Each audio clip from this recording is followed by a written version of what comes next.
Hey guys, and welcome to the next episode of the Grip Performance Podcast. Today we're going to dive a little bit more into the nutrition side of things, and more specifically, I guess, bodybuilding versus performance-orientated nutrition, the nuances between the two of them, and hopefully how we can help reframe some of the thought processes surrounding nutrition if you're in a performance-based sport like CrossFit. One of the first things I think is very important to sort of establish prior to this conversation is to understand what the demands of the sport is, right? The demands of a performance-based sport orientated instead of a physique-orientated sport, right? CrossFit by nature is very glycolytic, meaning that it demands carbohydrates from you, and utilizing carbohydrates, specifically and intelligently throughout your diet is a huge factor on whether you're going to be performing to your full potential or not. And I think a consumption of or overconsumption, over access to nutrition information has sort of skewed people's perspective on how they should be fueling, right? One of the things that, I literally just mentioned before this is how Fitfluencer, and I'll use that word not as a derogatory way, but obviously just like fitness influencers and how they're able, like fitness influencers from, bodybuilding or more of aesthetic based hybrid type approach to training, and how their nutritional habits affect CrossFitters, right? Getting people to over prioritize protein, getting people to like fixate on these potentially like lower calorie sort of like snacks that use, artificial sweeteners and fibers and things like that may be, giving people gut upset or potentially just reducing the amount of carbohydrates and fuel that they're consuming. One of the first things that I guess I can sort of throw in Phil's direction is when you think about a CrossFit athlete or a performance-based athlete, we'll use CrossFit specifically, understanding the demands of the sport, how do you first approach someone to give them the tools of like, this is how I want you to view laying out your nutrition in a day? Yeah, well, first off, the big question is to go back to something you said about CrossFit being glycolytic, right? So as you mentioned before, that just indicates the amount of glucose or sugar that it relies on versus, say, fats or other substrates. So my first point of call will be to get the athlete to acknowledge that. And that could be through further education. It could be just them understanding about how the system works and what the demands are from a substrate perspective based on intensity of the actual efforts within the events or training schemes, for example. So that's where we start. From there, we look at how do we structure that through the day and where are they currently consuming and where there could be some gaps in their nutrition as well. And it could be, for example, looking at their entire day. They could be, let's face it, the reality is they may not necessarily be doing things quote unquote wrong, or, their carb intake could be on par with the lower levels of their need, but it could be laid out differently. So it could be, for example, timed incorrectly or timed, let's say, less efficiently or less effectively. And we look at the structure of what they're currently doing, where they need to be, and the demands of their current program. That's going to be the 3 points we start at, and then we build from there. Yeah, and it's like getting people to understand that carbohydrates are, and like this is such a cliche term. If you come from performance, you've heard, I'm sure, many a sports dietitian say it, but it's still a super relevant conversation, is that like carbs aren't the enemy in a sport like CrossFit, right?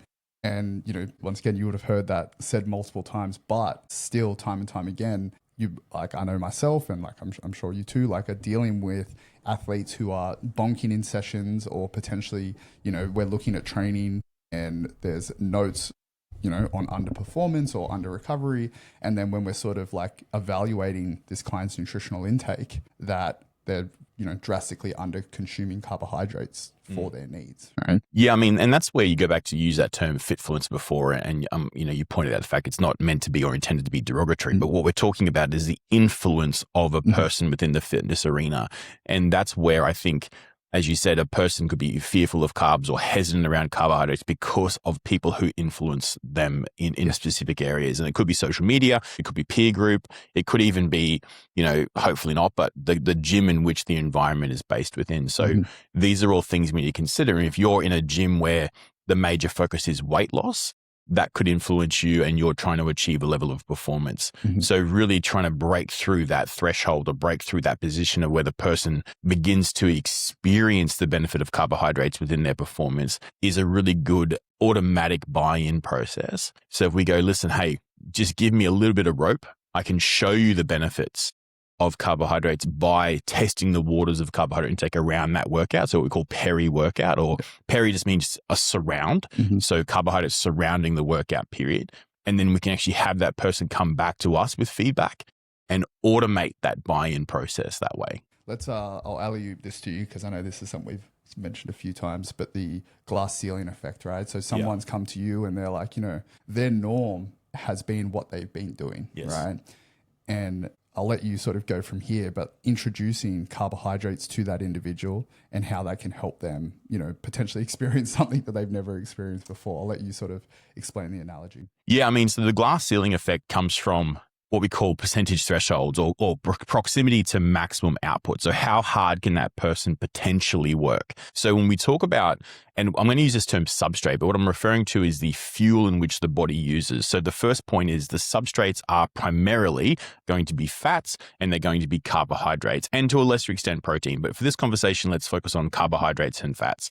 As we start to get closer to our peak output, so that let's call that 100%, our body can't necessarily access that output level using fats. Okay, so our body will start to look at the path of least resistance, and the path of least resistance for the way our bodies work is carbohydrate. It breaks down carbohydrate much, much, much easier than it does fat. So if we are relying very heavily on either fat stores or dietary fat, we're going to hit this point in our output where we can't go much further. In fact, we start to diminish. We start to sit and hold at that position. And I call that the glass ceiling. Yeah. And it's because the person can only work as hard as the substrate can enter the muscle and be utilized.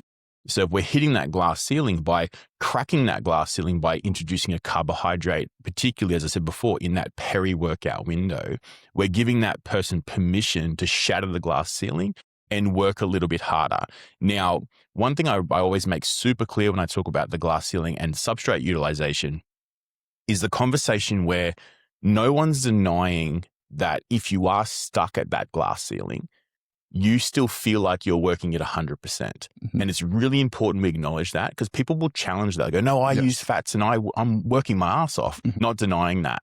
Because your perception is max output. Because that's why it's a glass ceiling and not a glass doorway, because the ceiling is stopping you from perceiving the last portion. Now, for those of you playing at home who want to know more, what is that number? That number is about 80%.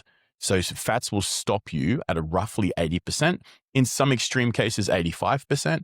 But that last 15 to 20% is going to be glycolytic. Yeah. And that's where CrossFit exists. It's primarily there, right? Like it's a high intensity sport. 100%. And even these like what a CrossFitter would consider longer duration, right? Like, if you're a games athlete, maybe 60 minutes, right? If you're a regionals level athlete, the longest you're going to be forced to work is 30 minutes. That's right. These are not endurance based timeframes, right? Like we're not trying to become fat adapted athletes because the majority of our workouts sit between 8 to 14 minutes, and like I said, at most it's 30 minutes, right? Endurance athletes are working for hours on it, right? Hours and hours. And even to a lesser extent, even like the lifting events, for example, where it's like work to a max, work to an effort, build to a 3RM, they're PCR. So that's a more complex conversation, but they're very fast, very explosive. They actually are even prior to carbohydrate, but then the body will use carbohydrate to restore that straight away. But they're explosive, they're rapid, they're anaerobic, meaning without oxygen. But then in order to restore that fuel that's been used, it's going to break down carbohydrate. Now, one little bit of technicality, and I'll say this and I won't go too much deeper than this. Think of it, I mentioned this conversation before about the path of least resistance. Why does that exist? Because although CrossFit is very explosive, it's very intense, it's glycolytic, oxygen is of a high demand. In order to process carbohydrates versus that of fats, you require 2.7 times more oxygen to break down fats than you do carbohydrates. The body doesn't want to go down that path at very high intensities because it just can't tolerate or can't bring in that much oxygen. So it wants to go to carbs. Yes. And that's where that glass ceiling from a biological limitation actually exists. So basically what we're trying to say is that eating the peanut butter bar before you train, or especially from a CrossFit perspective, if you've come from the OG realm where, new coaches that had, packs of almonds and eggs that they were eating as they go around the gym, right? Like the paleo or block diet or any of those sort of like, things that have been associated with CrossFit. They're from the CrossFit methodology, from the class, the longevity, the health perspective, right? And that's because, as we will sort of touch on, fats are still, we're not demonizing fats, right? No. It's like we're not saying that to not eat fat and only eat carbohydrates. We're just saying from a performance perspective, the thing that's going to allow you to perform at the highest level is strategic utilization of carbohydrates and timing, and still consuming fats. But we're going to touch on obviously the timing of that as well to make sure that it's not actually, affecting our ability to perform. So to give someone, I guess, some practical advice for utilizing carbohydrates around their training to get the most out of it, we'll touch on, let's go pre, intra, post, and then we'll sort of just talk from a day-to-day, or we can do it in reverse order. So in the pre-workout, so the 3 points, the 3 time frames that Tyson just mentioned, obviously pre, intra, and post, that all comes under this umbrella, which we refer to as peri-workout. Remember, it means around. So in the pre-workout environment, there is a bit of a range to work with here. And I'll work in the fact that there are some caveats to this, depending if you're training first thing in the morning versus training later in the day in what we call a fed state or a period of time after several meals. But if you're training first up in the morning, we're looking at somewhere between 0.8 and 1.2 grams of carbohydrates within sort of 60 to 90 minutes prior to your training session. That's going to allow the body to actually take up that carbohydrate. And it's also important to remember that, from more of a sciencey sort of point of view, that carb isn't necessarily going to the muscle. What it's doing is it's restoring the glycogen stored in the liver, okay? Because the liver has been depleted through the night because the liver's primary role is to maintain blood glucose. The muscle, hopefully, is full from the day before or from the night before's meal. Okay. But when we have low liver glycogen, that actually starts to install fatigue or the potential for fatigue in a more rapid manner. So we need to make sure our liver is full, and that tells the brain, hey, we're okay to train hard. And so what you said then is that essentially the meal that you're having at dinner is somewhat the pre-workout nutrition. In a large part, yeah, absolutely. So in a large part, the meal you have, your final evening meal of the night, and, to an additional extent, the meals prior to that, are going to actually restore the muscle. Yes. And then that muscle remains relatively full because, as you said, CrossFit doesn't necessarily deplete the muscle completely during a session. It's just too short of a time frame. Yeah. But if your liver is depleted, that affects how much blood glucose is in the body. So the level of blood glucose in the body. And then if that drops too far, that tells the brain to diminish output. Yeah. And hold on. Yeah, exactly right. It says, hey, listen, we're too fatigued. We haven't got enough fuel to go forward. Yeah. So by having pre-workout carbohydrates during fast activities or high intensity activities such as CrossFit, we're telling the brain, hey, we've got the backup. Yeah. It's okay. Yeah, sure. And so, a common, thing that we hear is that people are training in the morning that I generally just don't feel that good if I eat something before I train, right? And now, a lot of the time when I've back engineered this, it's because a lot of the time the food selection itself hasn't been that great, right? So it's not to say that you can't eat before you train. It's probably what you're choosing to eat before you train is off. So for you, what are some of the recommendations that you've given to people that are waking up early and, they're going into the gym, they're trying to get their 0.8 to 1.2 grams of carbohydrates before they train. So they're, going to get the most out of their session. What are some of the practical, snacks?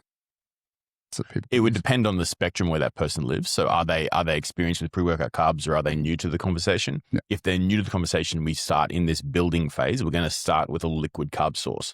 So it could be, for example, a self-made or a homemade liquid carb source. So like, for example, some dextrose, maybe a little bit of salt if needed. Yeah. And then, for example, some caffeine if they choose to do so. Or alternatively, it could be a commercial product, for example. We talked during our hydration conversation about things like Staminade, for example. Or alternatively, it could be a commercial carbohydrate liquid, like a Powerade or a Gatorade or something like that. The reason why we start with liquid is because it's going to process much faster. We know that the body processes fluids, even when there's carbohydrates present, faster than it would, say, a solid carbohydrate or a whole food carbohydrate.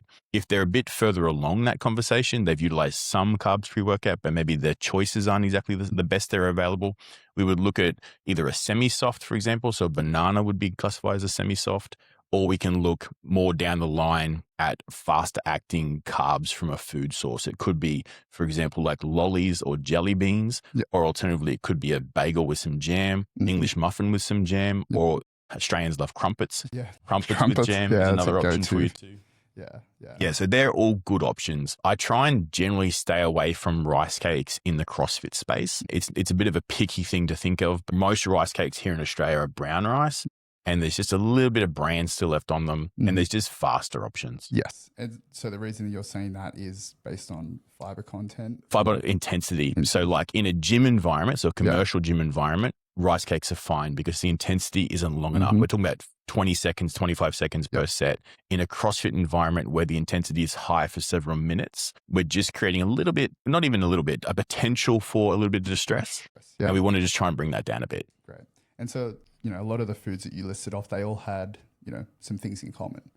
And they were low fiber or glucose 100%, but low fiber, low fat. Easy digesting, So like we mentioned the, you know, the crumpets and stuff like that, but it's like what we're putting on those crumpets is still important, right? Not loading that with peanut butter. You know, crumpets are obviously like a white processed carbohydrate. You're not looking at the, you know, what we've been taught is the healthier option because fiber is good for us. Once again, not demonizing that. We're just talking about there's a time and a place for everything. So, you know, looking towards those, you know, crumpets, pikelets, white bread, you know, English muffins or things like that in their white form in comparison to the potentially, you know, high fiber, you know, bran type, you know, carbohydrate sources because they're going to be digesting a lot slower. You're going to feel it in your gut for a lot longer period of time. There's a term that I sort of became known for a few years ago, and I it's a term I created or I come up with called situationally appropriate. And for those of you who haven't come across that before, that is spread into the wider ethos is situationally appropriate is identifying foods which are appropriate to the situation at hand, as the name suggests. And it's important we point this out because Tyson mentioned fiber, he mentioned a bit of fat, things like that. No one's denying those products or those contents within food are positive. In fact, they are positive. We know that, right? But in a pre-workout environment, they're not necessarily situationally appropriate because fiber slows digestion. The goal with a pre-workout carbohydrate is to drive that carb into the bloodstream as fast as possible, as we possibly can. Fiber will impede that transition from the stomach, so it slows what's called gastric emptying, so how fast something leaves the stomach. It also delays a intestinal transit, which is how fast things travel down the intestines. So we don't want to have that as a caveat to our consumption. Additionally, fat within foods will do the same thing. So if you're choosing a food which is high fiber or high fat, it's going to do it. If you're choosing a food which is high fat and high fiber, it's going to do it further. It's going to compound the fact. And let's use a real world example about the situationally appropriate conversation. If we're having a pikelet with some jam or some jelly for those Americans who are listening versus, say, steak, potatoes, and greens, no one can challenge the steak, potatoes, and greens as a good meal. It's a great meal. But prior to working out, it's going to make you feel. So they're both great options, but sitting on the couch eating pikelets and jam may not be the best tick. But a steak, greens, and potato win. Situationally appropriate in that example, but inappropriate in the pre-workout example. So more simplicity, right? Just keep it towards the carbohydrates. And if we're thinking, or if we're going to give people numbers, what are the, I guess, targets where you're like, let's try and keep it below 10, 15 grams of fat? Yeah, cool. Great question. So we talked about that 0.8 to 1.2 in the pre-workout carbohydrate dosing. When it comes to fiber and fat, it's 10 grams of each respectively, or I do push against like the ISSN, so the International Society for Sports Nutrition here. I tend to go a little bit lighter than their recommendations. They say just 10 grams or less of fiber, 10 grams or less of fat. I say if you're choosing a product that has both in them, keep it collectively under 10 grams. That's my general recommendation. And it's like, it sounds maybe like more conservative, but it's actually pretty easy to do with the right food selections, right? That's like a lot of the things that we've listed, they fall into that category. Well, I mean, crumpets are like 0.8. 0.8 grams of fiber, and I think they're 0.5 grams of fat. If you put a strawberry jam on them, for example, or a maple syrup or a honey, you've ticked that boxes with a gap of about 9 or 10 grams. Yes. Yeah. Maple syrup is goated. So if we were to move on to, you know, keeping in the realm of peri-workout nutrition, and let's take a step forward to, say, intra-workout nutrition. And I think in the CrossFit space, there's two different categories to talk to. There's the general class goer, knowing that the session itself is going to take probably around that 60-minute mark, inclusive of everything. And then you have, I guess, a more, competitive, like a more competitive orientated CrossFitter, right? Where, sometimes their sessions could be 2.5 hours, sometimes if you're like Brody and you just talking crap for ages, you're in there for 4 hours. But, so let's break it into those two types of categories. And, is intra-workout nutrition something that both of those groups should take into consideration, or primarily just one? Not necessarily. I mean, this is I'll try and keep it as generalized as possible. For the person who is a regular CrossFit class goer, if you nail your pre-workout nutrition, there's no real reason to have an intra-workout nutrition inclusion. In saying that though, if a person is new to CrossFit and they're new to working at that higher capacity, you may look at something very, very small. So something between 10 and 15 grams of carbohydrates. And that's because their ability to access their glycogen stores or their carbohydrate fuel stores could actually be diminished because they haven't necessarily accessed it very frequently in the past. Okay, so there is that conversation as well. As you become more accustomed to the style of intensity that CrossFit demands in the classes, you can start to pull that back and let the body do its work. Yeah. Okay, so there is two little subcategories within that conversation. When you move away from the class and you move into sort of like doing extras or doing sort of your own style of training, and they do extend past that 60-minute mark, we do want to look at carbohydrates. In saying that though, don't fall into the trap of doing 50 grams, 60 grams of carbs in that given space. We're talking about 20 grams per hour of effort. So if you are training, more than 60 minutes, we look at 20 grams inclusion. In the second hour, probably 20 grams inclusion. If it extends past that, there should be adequate amount of glycogen to take care of the final half hour or 40 minutes if it's 2.5 hours. Don't fall into the trap that your body requires 40, 50, 60 grams unless you're doing it in a bolus dose. So that would be like at the 60-minute mark, 40 grams, and then that would look after the remainder of the session. Which is quite a common trend. I see a lot of people, with these longer sessions where they almost have that break and then they're, they've got their purees or they've got their whatever it is that they're consuming sort of at that point, right? Otherwise, they're looking more towards liquid carbohydrate implementation throughout the session. And just, utilizing that throughout. Yeah, I mean, sipping on if you know you've got a longer session ahead of you and you are looking at that extra style additional work, you can have like what I call a blend bottle and a pure bottle. And a pure bottle is just, as the name suggests, it's just water. Yeah. And then a blend bottle would be anything added to that. So it'd be carbohydrates, it'd be electrolytes, things like that. And you can just sip one for one. And that addition of that every second consumption being the carbohydrate source, that'll just keep that blood glucose a little bit higher and sort of help to, slow down that perception of fatigue. And with the 20 grams there, right, in a session, what would the scalability of that be versus someone like yourself versus someone who's a smaller female athlete, right? See what you're saying? Yeah. So muscle mass will be a caveat to that, but it's important to remember that carbohydrate you're taking in during the session is not going to the muscle. Yeah. It's just staying in the blood. It's maintaining blood glucose at, and I hate to be technical here, but that 4 millimole per liter, but up to about 5 millimole per liter. It's just giving the body permission to maintain blood glucose. Some of it would be contributing to liver glycogen, but not much. Most of it's just sitting in that blood. Little to none of it is going to the muscle at all. It's just too quick. This is a question. What's your personal belief on the psychological benefits of the consumption of carbohydrates mid-session too? Yeah, it's huge. I'm a big believer in that as well, right? In these longer sessions, just knowing obviously what we can actually access at that point. But I do believe that, even just from a personal antidote here, but the consumption of carbohydrates mid-session definitely helps. Like I've seen people, whether it's like sucking on lollipops as like a big thing for ages, or just having something sweet, it's almost like your brain is like, all right, there's more coming. Can we get technical for 1 sec? Right. Cool. So it actually is more than psychological. There's actually a physiological process to it as well. So your brain, as you said, there's that mental, I'm hesitant to call it a placebo, but it's a mental thought process that now I've got permission to actually move forward. Yes. From a physiological point of view, we have a series of nerves in our head, and we call them the cranial nerves, but one of them sits in the throat, and it's the pharyngeal cluster, or pharyngeal ganglion is what it's sort of more technical. I call it the throat scanner. Yeah. So as we take in a carbohydrate, it connects to the brain and it says, hey, whenever you feel fatigue, you can keep going. We've got fuel on the way. And a really good example of this is like pickle juice. If you get cramps, you gargle pickle juice and it hits that same ganglion in your throat and it tells the body to relax. You can also do it with glucose if you're a person who has got a really, really sensitive stomach or you get nervous before comp. You can gargle really, really high syrupy glucose and spit it out.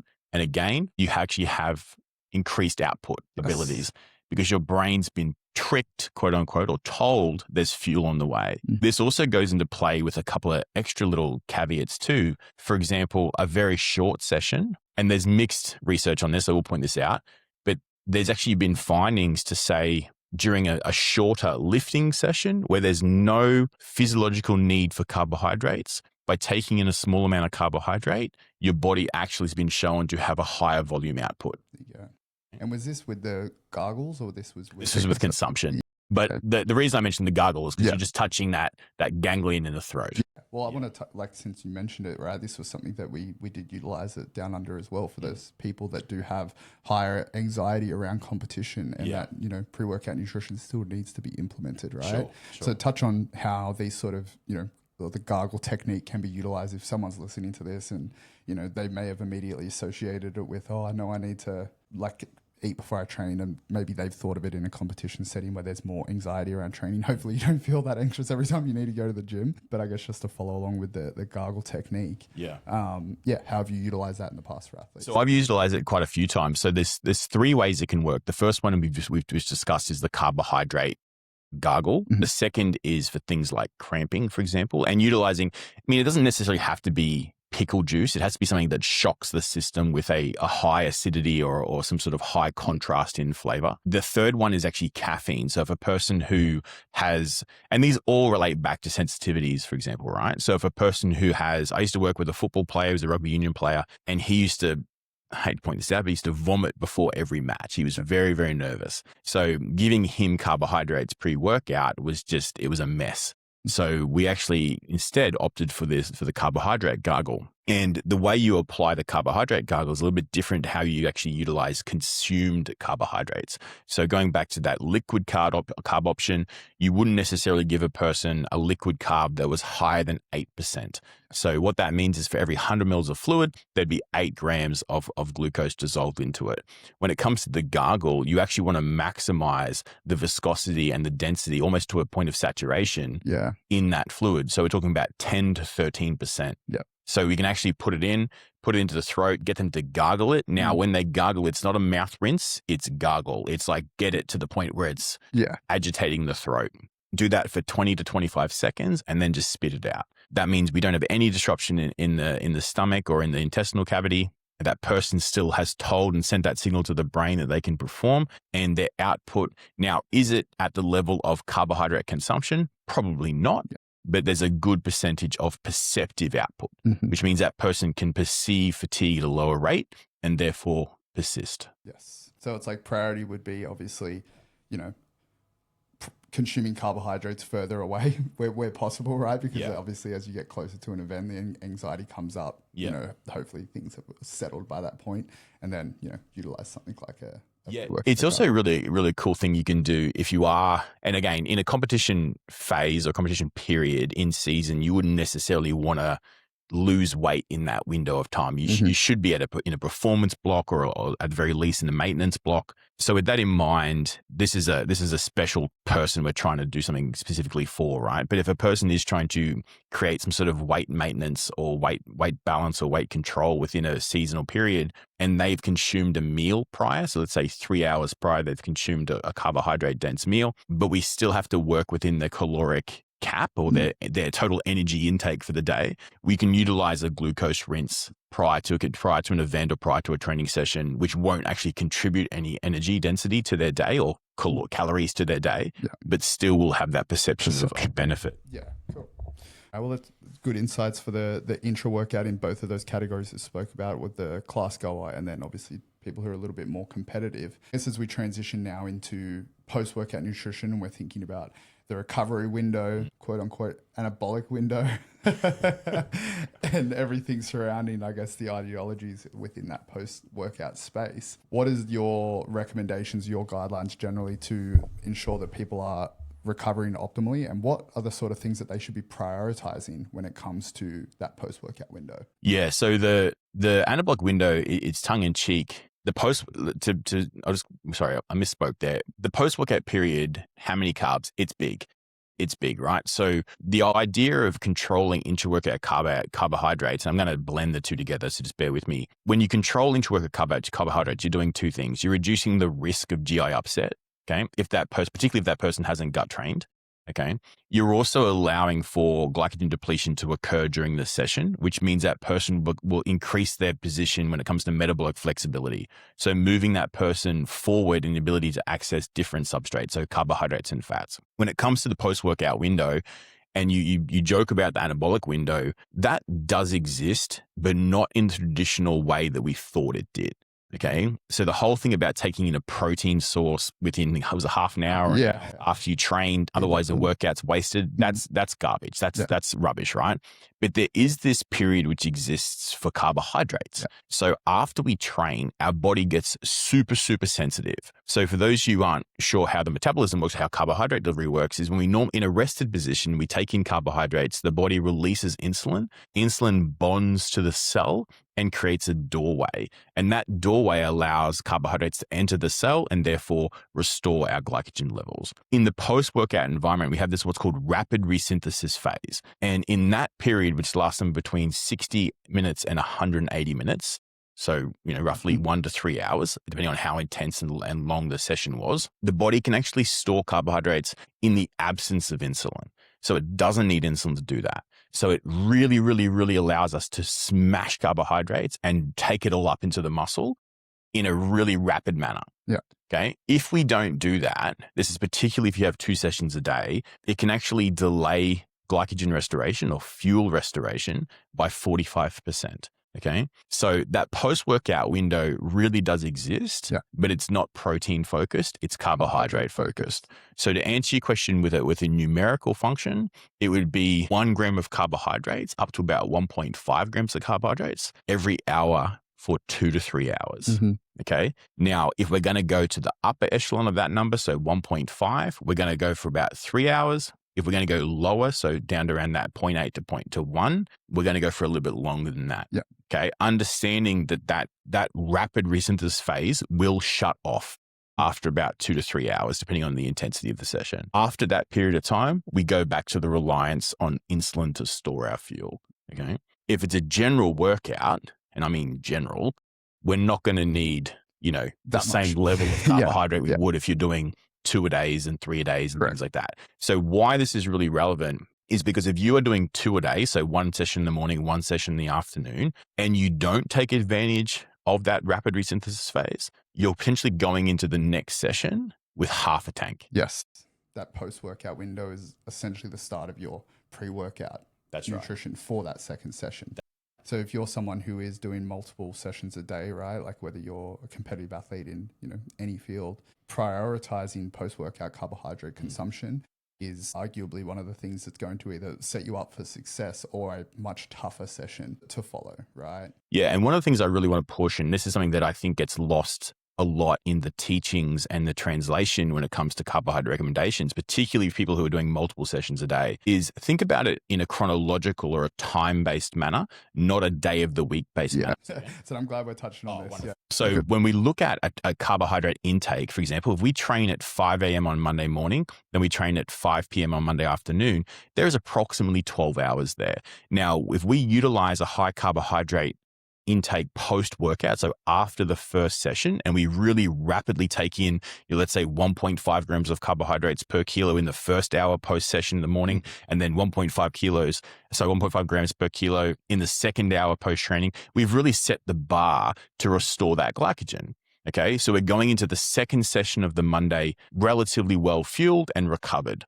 But then what happens is people want to train again Tuesday morning. And because it's Monday and Tuesday, they don't take the same approach as they would for the afternoon session. Yes. But the time between the AM Monday and PM Monday is the same time between the PM Monday and the AM Tuesday. Yes. Okay. So you must take the same approach in the post-workout for the afternoon session as you do for the post-workout in the morning session for the exact same reasons. Yes. And when we're talking about this, rapid resynthesis and utilizing carbohydrates in this post-workout window, it's important to note as well, the types of carbohydrates that people should be consuming there Yes. and what that looks like, right? Yes. Because let's just say they finish their session of an afternoon and they're like, oh, I'm going home, like I'll have dinner, right? But dinner is the steak, potatoes and greens, pumpkin, right? That we yeah, spoke yeah. about, right? So yes, there's carbohydrates in there as well, Yeah. but we know that that isn't going to be. So what is the more ideal makeup for that post-workout nutrition, for a PM or like for either session, right? Because it's relevant to both. So, Yeah, I mean, and this goes back to that process speed or that situationally appropriate conversation, right? Yes. So in the post-workout window, in the following, if you're trying to maximize that rapid resynthesis phase, we really want to look at something that's going to mirror that of the pre-workout carb, because we want it to hit the bloodstream as fast as possible so we can take advantage of that limited time frame we have to get the glycogen restored as fast as possible. So going home and taking in a food or taking in an option which is very high fat, very high fiber, slower digesting, has added complexity in the digestive process, you may not even get anything in your bloodstream until that window is almost closed. Yeah. So at the very least, and I would suggest as soon as possible. So in the very high elite levels, I would recommend having a carbohydrate with you at the gym. Okay. So it could be a powdered carb. It could be a gel. It could be lollies. It could be something to that effect, which is low fiber, low fat, at least stimulate that uptake. So when you do get home and have your meal, which could be pasta, it could be rice, for example, things like that, we've already at least started the process of that resynthesis position. Yes. Yeah, definitely. And in your, I guess, like prescription, someone who is, more competitive, once again, with consuming intra-workout, is that intra-workout still contributing to that post-workout window? Or are we looking to block those into, the peri-workout into your pre-intra post? Depends. So if the training intensity is lower, but a person has, whether it be a physical demand or a psychological demand when it comes to the intra-workout carbohydrate inclusion, if the intensity of the session is quite low, that carbohydrate you take in will actually contribute somewhat to the post-workout position. If the intensity of the session is higher, that's going to be utilized during that session, or at least contribute to the position of fatigue during that session. But let's use, for example, like if the session is a lifting session where you essentially are lifting, resting, lifting, resting, etc., you may actually have a good chunk of that glucose in your bloodstream still sitting there. Yes. And that will contribute somewhat to the post. Okay, to the post. Yeah. And it will do so. And the number of that to know whether or not it's contributing or not is less than 60% output. Mm-hmm. So if your session as a whole, including rest periods and active periods, sits below 60% of your output, it's going to be contributing. Yeah. Okay. If the session sits above 60%, it's going to somewhat contribute to the fueling of the session. Yeah. So mirroring that pre-workout nutrition into the post, once again, doesn't have to be exactly the same, right? But it's just the thought process around it. Yeah, it's the rule set that applies, Correct. right? If you're principles. taking in jelly beans pre, but the idea of having jelly beans in a very large dose. Palate fatigue is fatigue, right? Exactly where I was going with this. So you might, for example, choose jelly beans prior, and you may choose a bagel with a spread of some sort. Yeah. Now, one thing to add to this, if you're only training once a day, we can actually stop the necessity for this post-workout carb to be such a rush thing. Yes. Because people think that when you take in a carbohydrate post-workout, that the glycogen restored is instant. It's not. Even with pure dextrose, it's about 8 hours. So if you're training once a day, your post-workout nutrition, which is just your general meal and fueling, will be adequate, or hopefully will be adequate, to actually allow for full glycogen recovery 24 hours later. But if you got multiple sessions, which may include a hobby session, by the way, it may include going for a run. It may include, walking a hill if you're a person who walks a hill every afternoon. These are things to consider. People often will say to me, I train, 5 days a week and I swim on Sundays. Okay, great. What do you do in your hobbies? Oh, well, I like to go bushwalking and mountain climbing on the weekends. Yeah. Well, that's exercise. Yeah. Your hobbies are physical, therefore they create demand. Yeah. So make sure that your world that you're doing and the way you approach your nutrition, or the way at least you tell your coach to approach nutrition, includes your activity levels outside of your specific training period. Yeah. So work included, right? Work included. If you're a bricklayer, for example, you're going to be chewing carbohydrates. Yes. Yeah. So for the physical demands of the day are not just, encompassing around training. It's encompassing around the day itself. Yeah, for sure. And like with that post-workout window that we've just touched on, if you are training that once a day, that it is okay to go home and eat a normal meal, right? Because That if you're is not training again until the PM of the following day, yeah. then we're not saying that like, all right, you've got to, you know, change your whole dinner routine with your family. If you're training just in that PM session, normal, going home, eating, and then, you know, continuing on again the afternoon. It's just more specific to that athlete that is training twice a day. 100%. Yeah. So you would still try and get that client to have a carbohydrate meal in the aftermath or in the post-workout period. So if we do want to put it into a priority, we would still say, hey, listen, try and include carbohydrates in your evening meal after you train. Dextrose in a WPR. Yeah, or you know, just even a whole food meal, which is going to have, I mean, you mentioned before about steak and greens. Yes. Well, you might have steak, greens, and rice, or steak, greens, and potato, for example. So you would still try and get them to include a potato, because if you don't have any carbohydrates, nothing's getting restored until the next day, which shortens that window further. Yes. Yeah. So you still want to give yourself, from the time which you train, you finish training, to the time in which you train again, an adequate amount of time, which is approximately 24 hours, to fully restore glycogen. Now, if the session is particularly hard and the client is females, there is some evidence, and I do say some evidence, it's not exclusive, that they require a little bit more time to restore glycogen. Yeah. Okay. Because women tend to have a higher ability to oxidize fats than males do. So a little bit of a depleted ability to restore glycogen. So you might want to give them more of a focused carb. So that would be the dextrose example you just used in the post-workout, and then still go home and have a potato or something like that. Yes. Yeah. And if that sort of time window obviously is pushed out a little bit further and you are still training once a day, then that post-workout sort of inclusion then becomes a little bit more important again, right? Yes. Yeah, cool. And this is that term we used last week in the hydration conversation, we used in relation to the term aggressive. It's not, you know, eat that damn potato. Yeah. It's a focused period of resynthesis. Yeah. Yeah. Cool. And so I guess if we were to move on to looking at things as an overarching day, sort of like we just mentioned, right? Taking into consideration what it is that you do for a job outside of training, and we're looking at just general recommendations for carbohydrate intake, right? And we'll sort of, you know, we touched a lot on carbohydrates, but this would probably be a good point in time to talk about, you know, the protein and fats alongside that, so we get a little bit more of a holistic view. Because I know protein has become one of those things that is, you know, a huge fixation point now. I even mentioned to you the other day that I saw the protein fish box, right?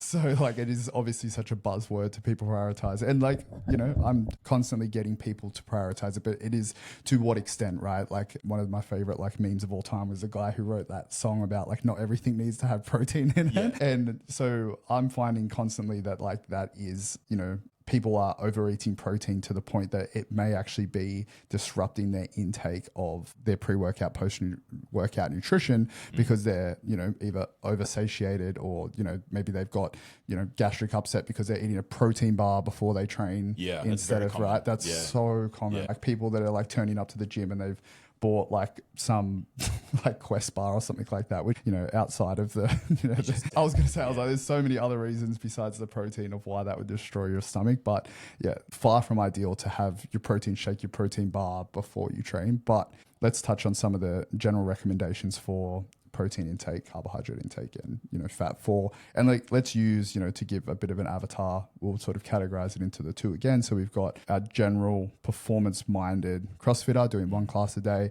versus the person who is maybe a little bit more competitive in the space. Sure. When it comes to, because, and you've probably all seen this on social medias, for example, where they say, oh, you should be getting protein in at 1.6 to 2.2. Well, that's a pretty massive range. That's 50% of a window to work with, right? And there's a few reasons why they sort of recommend those pretty large buffering numbers. And it comes down to things like training frequency, training intensity, age brackets, all of these things. And they got to give these general recommendations across the board. And I'm hesitant to give exact numbers, but I'll give roundabout numbers, right?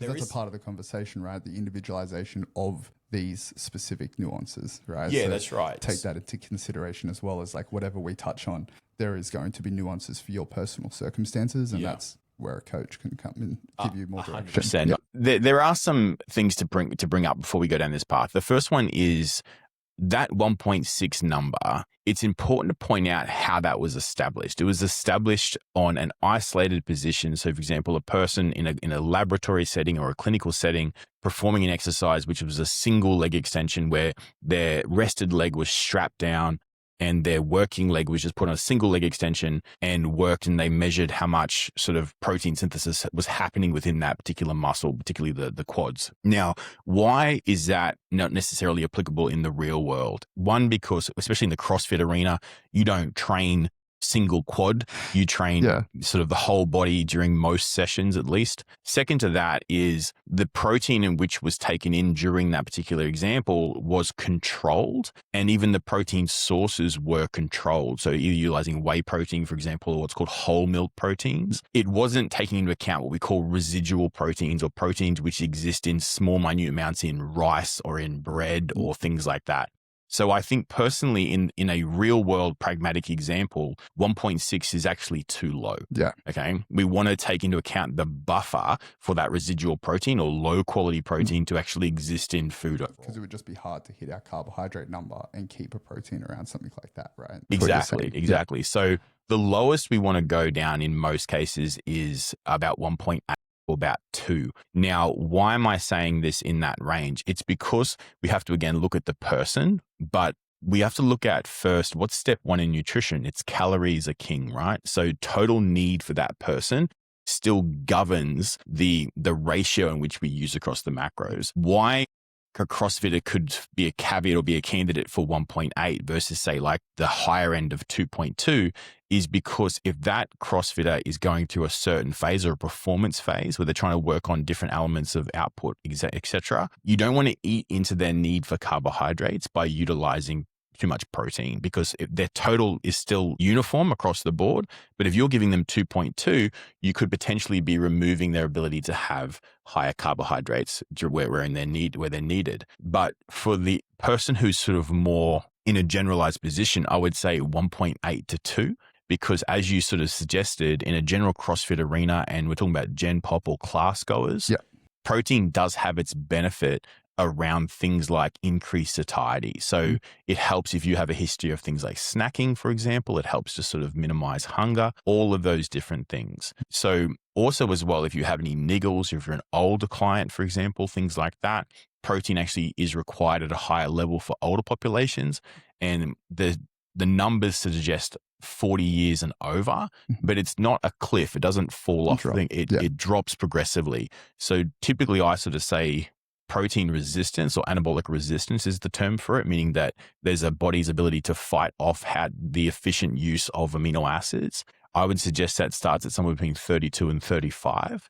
So as we go past that age bracket, we want to just ever so slightly increase our protein. Yes. On the other end of the spectrum, for the more elite or higher level athlete, their demand for protein will be slightly higher, because not for the same reasons, not for satiety reasons, but because of the output reason.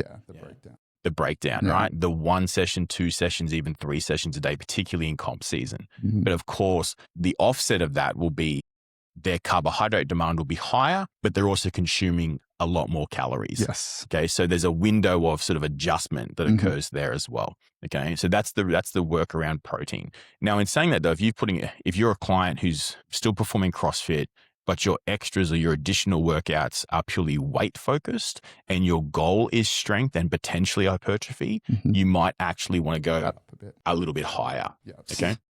And you did touch on the niggle side of things there as well too, right? So the research surrounding increased protein intake for injury support as well, is that something that you've utilized in the past? Even what I'm really happy about with this is because that's been sort of a known thing in the athletic world for many, many years, when a person is injured, to go higher in protein. Particularly because we have to understand that connective tissue as a whole is made up of proteins, even things like ligaments and tendons. We often relate to protein being around muscle, but ligaments, tendons, hormones, enzymes, all of these things are all designed by the way of amino acids. So we can go as high, we can go as high as 4.2, to be honest with you. That's grams per kilo, but please don't do that. Yes. Okay. The recommendations these days are going somewhere between 2.4 and 3. So if you're a person who has an acute injury, you want to go as high as 3. If the injury is more of a constant or a chronic or a low grade, go sort of 2.4 up to about 3, getting into the higher number if it's more acute. Yeah. Awesome. And so once again, like as we touched on at the start, right, this isn't, I've obviously made a bit of a joke about protein, so we're not demonizing that in any way. We've obviously just touched on the importance of its inclusion, right? Yeah. it just becomes the fixation, I think, that comes surrounding protein and looking at everything to the fact that it must contain protein and almost just becoming obsessed with it, right? But realistically, it should be a strategic implementation of it, and knowing that, you know, once we've just touched on with the carbohydrate consumption, that, you know, around that pre-workout training window, that the thing that you need to prioritize isn't protein. It's going to be more so towards the carbohydrates, but understanding the importance of that inclusion of protein in our diet and how that's still going to benefit us. So to reverse, I go back towards the fat conversation, right? As the next sort of inclusion in our diet. When we're making, I guess, general recommendations, knowing that, you know, the demands of a sport like CrossFit is much more glycolytic, and, you know, being able to, you know, utilize carbohydrates efficiently is almost like a priority, more so than utilizing fats efficiently. What sort of recommendations around fat intake would you give, you know, keeping in mind we're trying to make sure that people are still able to maintain, you know, baseline health that we touched on, right? Hormone regulation and, you know, vitamin mineral breakdown. That what are we looking at in terms of the numbers for? Sure. And again, it's going to change based on position. It's going to change based on the block in which that person's in. I call it the phase.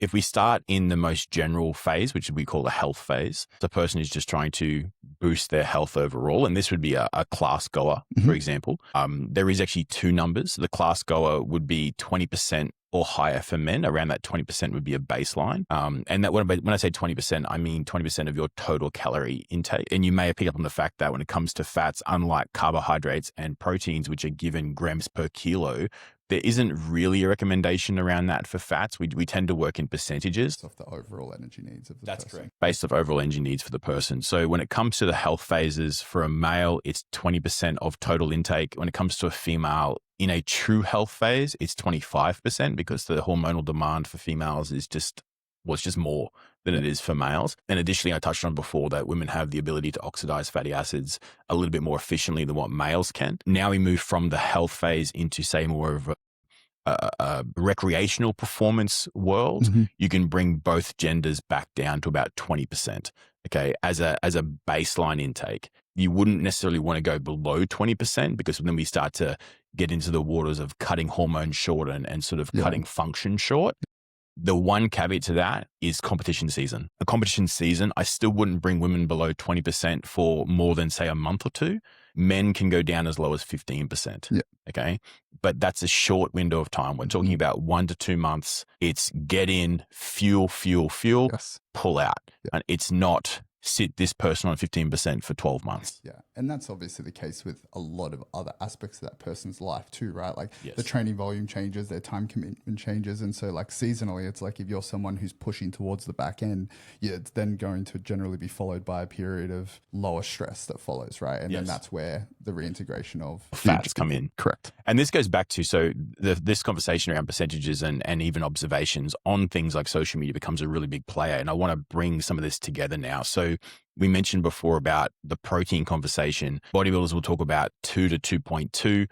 CrossFitters may not necessarily need that high number because it's eating into their carbohydrate demands. So that, again, calories are king, right? So total need is king. So there's that conversation. So a bodybuilder, a person in a commercial gym space is trying to build as much muscle as possible to look a certain way. In CrossFit, the fuel demands demand carbohydrates, but aesthetics in CrossFit is a byproduct of the sport, not a focus of the sport. Yes. Okay, that's a really important thing to bring up and just put on the shelf to the side. Second to that, when it comes to fat inclusions, when it comes to CrossFit, say, versus aesthetic gym environments, is the conversation around things like PEDs. Now, we're not going to get too deep in this, but PEDs contribute sex hormones or reproductive hormones to that person. In a gym space, you may see online that a certain bodybuilder or physique athlete has dropped their fats down to, say, 0.3 grams per kilo, 0.5. The reason why they can do that and still function as a human being is because they're putting extra, or what's called exogenous testosterone into their system. When they do that, that takes a massive load off their dietary fats because fat is used to make those hormones. If you're putting it in externally, there's no need to produce it internally. In CrossFit, you don't have that allowance. So you need to be aware of that too. So a CrossFitter cannot afford to go as low as that. And that's where, once again, it's like, fitness influencers, Yes. sometimes, from a performance orientated athlete, consuming a more aesthetically driven or following a more aesthetically driven athlete and looking at how their nutrition principles have applied to them and trying to apply them to themselves just doesn't work. Yeah. Right? It's why this episode in particular is such a valuable episode, because we are hearing this noise coming in, and with socials in particular, there's a lack of nuance. Physique coaches, and physiques, I mean aesthetic sports, so commercial gym coaches, would just say things. And I get it, because they're talking to their demographic, but they're not realizing that their intended demographic and their actual audience could be spans apart. Yes. Yeah. So a person who is just, let's say, CrossFitter, for example, is their audience, but not their demographic. They can apply what was said to their world and end up in an absolute shitstorm. Yeah. And I mean, we've seen it happen with coaches that with the, craze of high rocks in the hybrid world have almost like stepped out of a, say, commercial gym, pure aesthetic focused client base into some people that are like, oh, I want to do high rocks. I want to do this. And they're applying similar principles that they've utilized with their, aesthetic based coaching to these people. And it's just not the direction that client needs to go in. Well, no, I mean, I came across this quite recently. I'm sort of lucky enough to be, part of the leadership team and coaching team for several groups around the place. And I came across one recently where a physique coach, and by the way, the physique coach I'm referring to is actually an excellent physique, one of the best in the country, if not top 15 in the world. And, I have a lot of respect for him, but again, he recommended protein for a high rocks athlete at 2.4 grams, which is just really high. And he was also giving recommendations on fat and carbs as well. And, I just messaged him privately and said, hey man, is that you who's doing that? He goes, yeah, that's my recommendation. I said, cool. Well, we need to put a line in the sand there and realize that it was not aggressive about it, because I think what he was recommending was 100% his world. Yes. But it just wasn't the world that the person was inquiring about. And I guess we'll continue on this, and I want to make a comparison to, I guess, people who are in a performance-based sport that still have considerations around aesthetics, right? Because there is a lot of people that do CrossFit and they're obviously still wanting to look better. Like that's just a component of exercise, right? Like most people who train want to look a little bit better. I think what we're, the main point that we're trying to get across is that if you have a performance-driven goal, that the thing that we're looking at as like moving the needle forward isn't whether you look better or worse. It's whether the metrics of performance are improving or they're not. Right. And like you said, it's like a byproduct a lot of the time is like, if you're getting stronger and fitter, there's probably a chance that your physique is also looking a little bit better. But it's the fact that we're not utilizing that as the primary driver for our KPIs and the direction that we're trying to go in with our training. And I think sometimes getting that message across to people is hard, because they think that just because we are trying to get them to eat more, that they're going to, that their physique is drastically going to alter, and that they're going to gain a ton of body fat.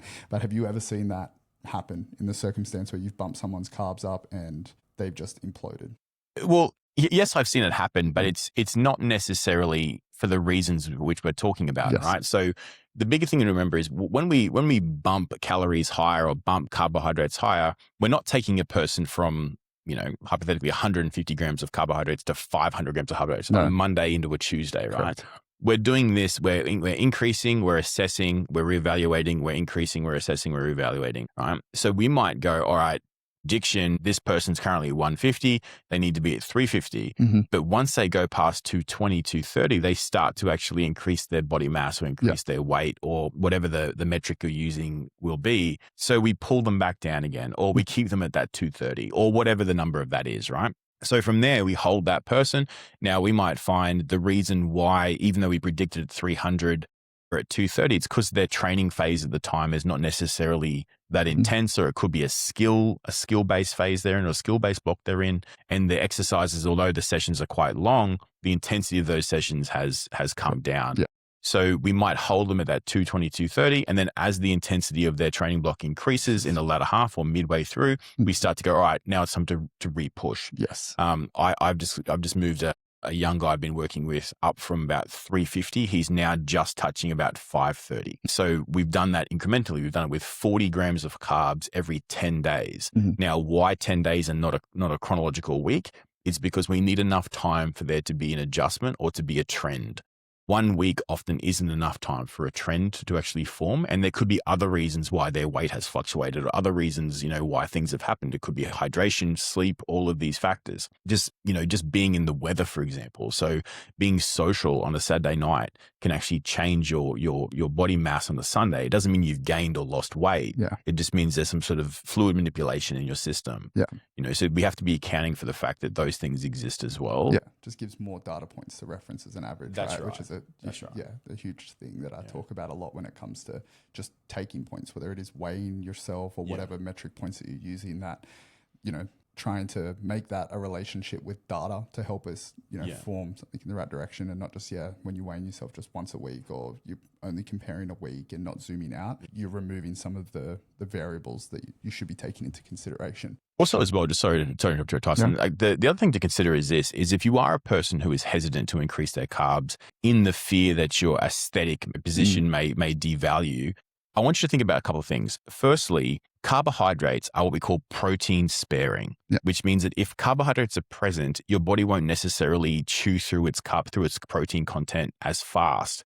So we mentioned this very briefly at the start, and we've been talking very heavily on carbohydrates and to a lesser extent fats today, but there's this third process called gluconeogenesis. And it's a huge word, but I want to break it down for you. Genesis means to create, neo means new, glucose means glucose, right? So it's the creation of new glucose.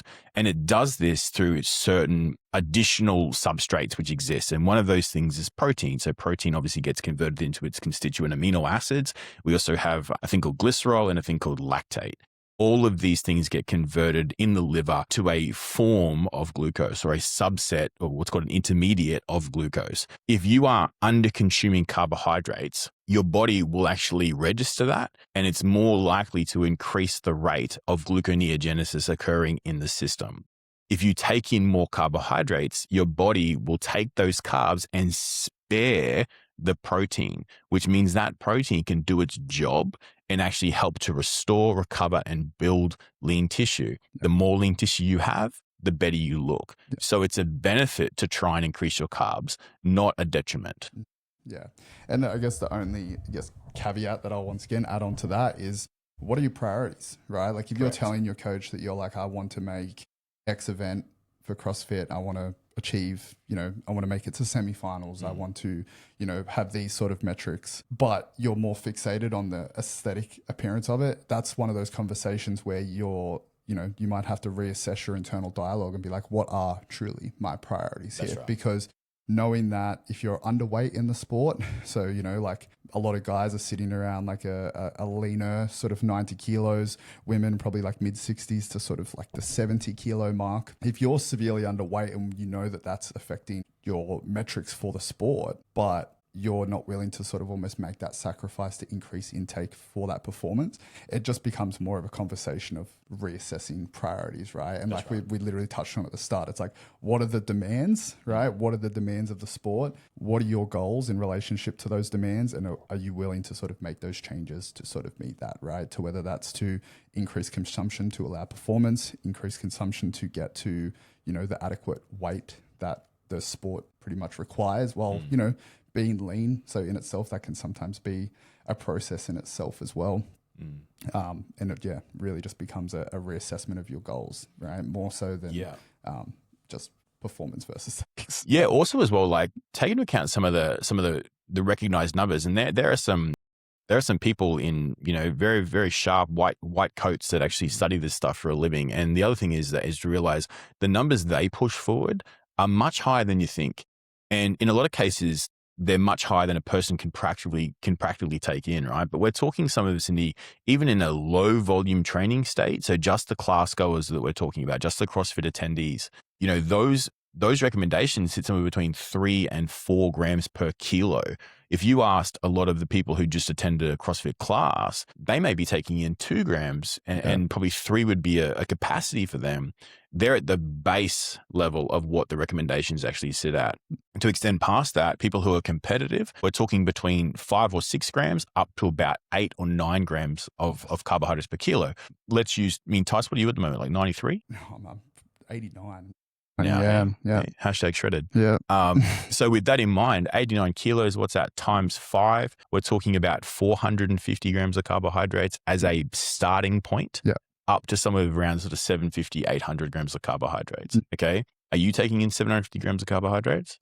I'm not taking in 700. Yeah, okay, because those ranges are quite high. So, if you're taking in sort of 400 to 500, that can be a challenge for a lot of people. So what we're getting at is these clinical boffins who actually created these numbers. They're not plucking them out of thin air. They've done the research. So accept that part of the process of being an athlete is the learning curve. It's not just the learning curve in the skill on the gym floor. Yeah. It's also the learning curve in nutritional literacy as well. Yes. Yeah, which is a huge component of the success, right? Because you're fueling what is happening in the gym, or your fueling of what is happening in the gym is a lot of time equally as representational of the success as the effort into the gym. That's right. It's like, I like to say that you want your failure of a chosen, performance to be related to something that's improved in the gym and not just in your control from a nutrition perspective. Yes. It's like you'd rather suck and be like, I'm not fit enough and strong enough, but I can get fitter or stronger, to be like, I sucked because I didn't fuel correctly. Because that's such a controllable,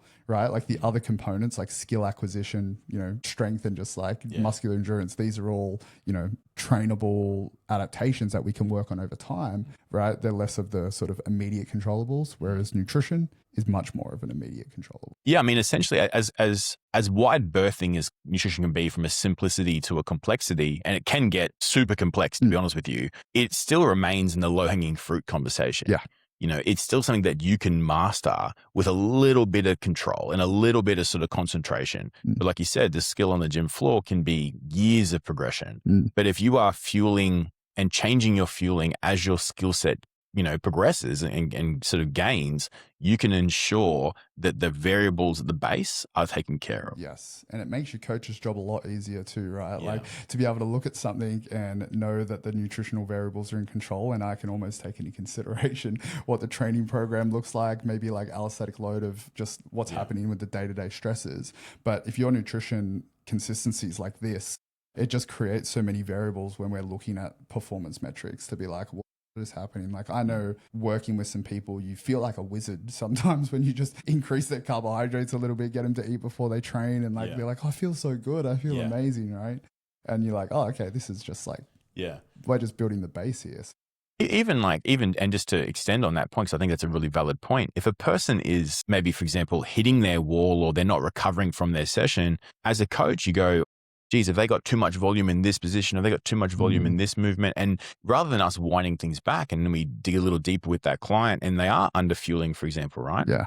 Your underfueling is actually limiting your progression. So if your progression is hyper-focused on skill adaptation and skill acquisition on the gym floor, well, your progression, your skill progression could be limited by your nutrition. So by focusing on the low-hanging fruit, which is nutrition, again, albeit potentially complex, can actually accelerate your progression on the floor. And your coach may or may not feel that they have to adjust your training volume because they're worried about your recoverability. Correct. When it's actually just the fueling concern. It's just the fueling concern. Yeah. Yeah, which is definitely a consistent conversation that I'm having with people. I guess to wrap, a few of these topics up into a bow and give people some maybe like deliverables or like practical applications of some of the things that we've touched on. Let's revisit each point by point. So if we go through pre-workout nutrition and we'll to give someone a scale, we're talking 0.8 to 1.2 grams, starting upon a spectrum of utilizing a liquid source that to then potentially a puree to the semi-soft foods like a banana, before looking to things like the white breads and jams, crumpets and maple syrups and so on and so forth. But utilizing pre-workout nutrition is going to make a big adjustment. So don't just fixate on the fact that, I once tried to eat before I trained and I had the protein bar, or I had a full sandwich or burger or something like that, and I felt like crap. Mince and sweet potato. Yes. And even that immediately after too, right? Like that's the other thing. You see people just sitting down, like slamming full meals. You're like, man, it's probably not ideal. Not ideal, right? Yeah. Not impossible, just not ideal. Just not ideal. Yeah. The intra-workout that we touched on as well. So liquid carbohydrates are a great convenient source of people. You touched on the 8%, so the 8 grams per per 100 mil. So whether you're making that up yourself or you're looking at the more readily available things like the Staminade powders that are accessible for people, post-workout nutrition, thinking about that within the same principles as pre-workout nutrition, right? Trying to prioritize that glycolytic sensitivity that we have post-workout, especially if you are someone who is doing the 2-a-day sessions, that post-workout nutrition is realistically your pre-workout nutrition for that same day's session. Anything else you want to sort of throw into that? I want to just touch on probably from a practical point of view. Yeah. If we're talking about a cost practicality, your pre-workout nutrition, your post-workout nutrition can be the same thing. And we touched on this before, but from a continuous point of view, as in like trying to continue the habit, palate fatigue, and Tyson mentioned this earlier, it's a real thing. Palate fatigue is a massive thing. So if you are training twice a day and you intend to have your pre-workout and post-workout in both sessions for both sessions, try and change it up. Yeah. You might keep your pre-workout nutrition uniform, but your post-workout nutrition can be something a little bit different. Anyone that's done a CrossFit comp can relate to that. But the last event, you're like, if I see another red frog or another some sort, I'm going to like freak out. So it's something to take into consideration there as well. When it comes to, I guess, our daily overall intake, routine is a priority, but don't fixate on it to the point where it becomes the end all of your being, where you're buying the things that cost 4 times more at the grocery store just because it says protein on the packet. And don't let it eat into your carbohydrate need. Remember, calories are still the king. They still govern what our needs are. Yes. And if we try and have too many proteins, trying to emulate a physique athlete, we are going to potentially do it at the cost of our need for fuel. Yes. So that 2 to 2.2, 1.8 to 2.2 in that sort of range. When we go to our fats, I'll let you sort of touch on and So with protein, realistically, 1.8 to 2 is probably where we want to sit at CrossFit. There are exceptions like to that rule. So a heavy lifter, for example, 2.2. But when it comes to fats, out of season, 20% for males, 25% for females. Coming into season, 20 and 20. In that short, sharp competition phase window of time, so that 2-month window, we're looking at 15% for males and 20% for females, just from an overall hormonal function. We do not want to crash somebody's test or somebody's E, so E means estrogen, obviously, into the ground and have that person feeling all kinds of horrible because we're trying to sort of shove carbohydrates down their throat. We still need to maintain a level of balance. Now, why am I saying that? I'll finish on this last point, Tyson, is performance nutrition and health nutrition are not always the same thing, but you can't have performance without a level of health. Health is foundation of the pyramid of performance. They do scoot away from each other as you go higher up the echelon. So higher up the chart, performance will turn away from health. Okay. But we must understand that when we do turn away, if we don't have that foundation in place of health, it's going to topple. Yes. Very true. And when it comes to, I guess, the remainder of the numbers, we've touched on fat. When it comes to our carbohydrate needs, we did mention a couple of different numbers there, but to give people a baseline to build upon, right? And I always say that this is, the calculator that I've developed on our website. So the CrossFit macro calculator, the gripperformanceco.com is essentially a reference point for you to follow. It is not this is the holy grail of this is the exact numbers that you need to follow, but it gives you enough variables based on what we mentioned before, not just your training, but also what your day-to-day looks like to at least give you a foundational starting point to then make adjustments based on feel. Yeah, exactly right. So it uses Mifflin St. Dior, doesn't it? Yeah. It's actually uses more than does an average. All right. So when we're talking about those calculators, like Tyson said, the one on the Grip Performance website is actually excellent. The thing to remember is, and just to reiterate what Tyson just said, those calculations give you the calculated range, but they're an equation based off averages.